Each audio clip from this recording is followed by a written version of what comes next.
আচ্ছা, বাঘ নাই তো এখানে? না, এটা কিন্তু সুন্দরবন।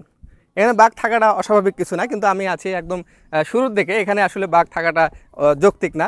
আসলে আমি যেখানে দাঁড়িয়ে আছি সেটি হচ্ছে এখানে সুন্দরবনের একদম যেখানে ঢুকতেই, যেখান থেকে আমরা যেখানে একটি অনুষ্ঠান হচ্ছে সুন্দরবনের মধু সংগ্রহের উদ্বোধনী অনুষ্ঠান আজকে 1 এপ্রিল।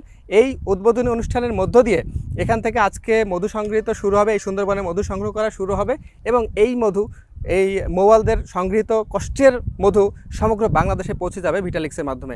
আপনারা জানেন মৌয়ালরা এই সুন্দরবন থেকে জীবন যুদ্ধ করে রক্তের দামে মধু সংগ্রহ করে, অর্থাৎ তারা অনেক ঝুঁকি নিয়ে এই সুন্দরবনের ভিতরে ঢোকে, গহীনে ঢোকে এবং বাঘের সাথে যুদ্ধ করে, বিভিন্ন হিংস্র পশুর সাথে যুদ্ধ করে আপনাদের জন্য, সমগ্র বাংলাদেশের মানুষের জন্য তারা সংগ্রহ করে বাংলাদেশের সবচেয়ে এক্সপেন্সিভ যে মধু, খলিশা ফুলের মধু সহ বিভিন্ন মিশ্র ফুলের মধু থাকে সুন্দরবনের, সেই মধুটি।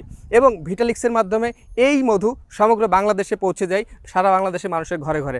আপনার কাজ খুব সিম্পল, এই বাংলাদেশের সবচেয়ে এক্সপেন্সিভ এবং সবচেয়ে ব্যয়বহুল দারুণ এই মধুটি ঘরে বসে পাওয়ার জন্য আমাদের স্ক্রিনে দেখানো হটলাইন নম্বরে ফোন করতে পারেন অথবা মেসেজ দিতে পারেন ভিটালিক্সের ফেসবুক পেজে। কোনো প্রকার অগ্রিম 1 টাকাও পেমেন্ট করা ছাড়াই শহরে বা গ্রামে আপনি যেখানেই থাকুন না কেন আপনার ঘরে পৌঁছে যাবে বাংলাদেশের সবচেয়ে জনপ্রিয় সুন্দরবনের মধু।